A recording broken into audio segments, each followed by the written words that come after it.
What is going on, everyone? My name is Kevin. Today we're doing a full comparison and showdown between the two latest revisions in Samsung's A series smartphones. The Galaxy A51 and Galaxy A71 are going to be super hot selling phones this year, coming to tons in carriers and stores. In this video, we'll see if the A71 is truly the better device and what features set these devices apart. First thing is a physical overview of both devices. The Galaxy A71 is ever so slightly wider and noticeably taller. This extra size allows it to have a display that is 0.2 inches larger than the A51. Both are sporting Samsung's rainbow finish plastic back. I'm a fan of this material, mostly the look of it, and it has the benefit over glass and aluminum, the reduced device weight. A brief look around the phones will reveal these have the same placement of ports, buttons, and cameras. The hole punch front camera cutout on the A71 is larger, and for this reason, the A51 takes the win in terms of design for me. All of the features that really impressed me about the Galaxy A51 are also on the A71. That includes the on-screen fingerprint scanner, the face unlock, the micro SD card slot, and all of the camera modes that are enabled by 4 camera lenses. To my surprise, the fingerprint scanner and face unlock biometrics performed at the same speed. Once unlocked, we're greeted by the beautiful AMOLED displays that are now expected from Samsung's mid-tier phones. They both have a resolution of 2400 by 1080. The difference is in pixel density and the panel type. The A51 has a more pixel-dense screen. It's their standard Super AMOLED at 405 pixels per inch versus 393 on the A71. Now, the A71's display is Super AMOLED Plus, which on paper sounds like it would for sure be the clear winner, when in reality, the actual practical and visible difference between the two display types just isn't there.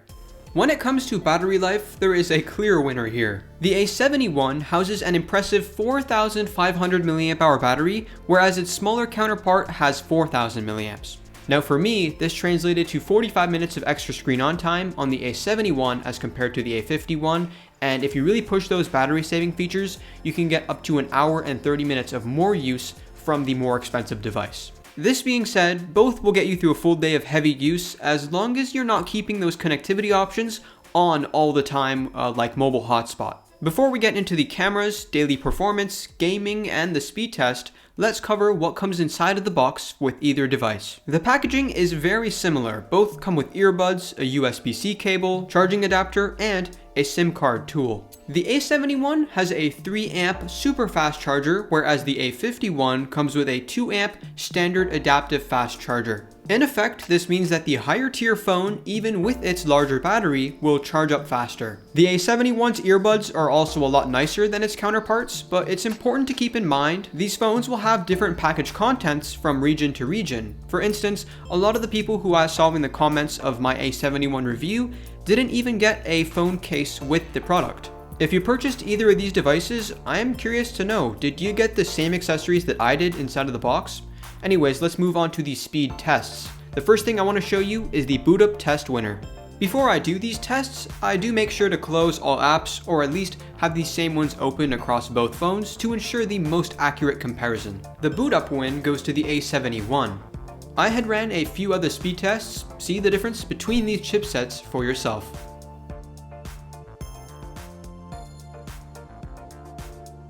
I went in depth on the performance of both devices in their dedicated reviews on my channel previously. The A71 was generally faster all around, as expected, but the difference really wasn't all that drastic.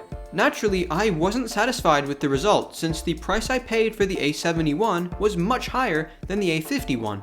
There was one minor thing. It was when the A51 had Bixby Home enabled, it had a noticeably harder lag than on the A71 with that Bixby service enabled. You can just turn this service off, and without it, again, there is no noticeable lag.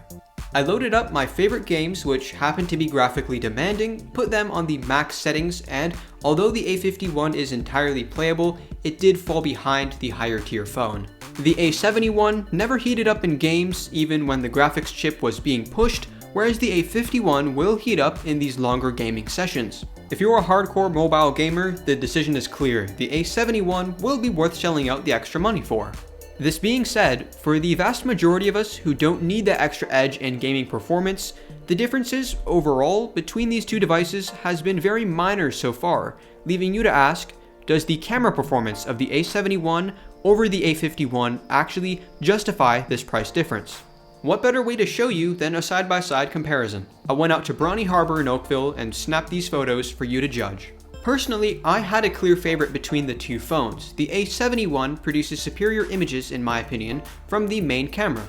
Its main camera lens is 64 megapixels as opposed to 48 megapixels on the A51. Now the other three lenses match up exactly in terms of specifications. As far as I can tell, these are the same cameras being used across both devices. Neither phone can get great results from the ultra-wide and macro lenses, but the fact that they're here is still appreciated. In terms of video capability, both phones have 4K recording at 30 frames per second without optical image stabilization. I also wanted to touch on the speaker quality. The A71 is a bit louder, but the tinniness of the audio quality is more prevalent across all the different registers of music. Overall, the A71 is the better purchase if you put an emphasis on your mobile gaming performance. There also is a better potential for longevity of this device. None of the other categories actually justify the difference in price, and for that reason, you can't go wrong buying either phone. I have done in-depth, dedicated reviews of both phones on my channel already, so that will answer any of the questions you have about these two devices. You'll also be happy to know, if you've seen those videos, that I'm working on my A71 versus A70 comparison. That was a phone from last year, to let you know how this new device holds up against it. I've also been working on my Galaxy Note 10 Lite review. That phone might have went under your radar, but I really think that is worth a look when my video comes out. If you're excited for any of these future upcoming videos, make sure you're subscribed to my channel with notifications turned on, and I will talk to you in the next video.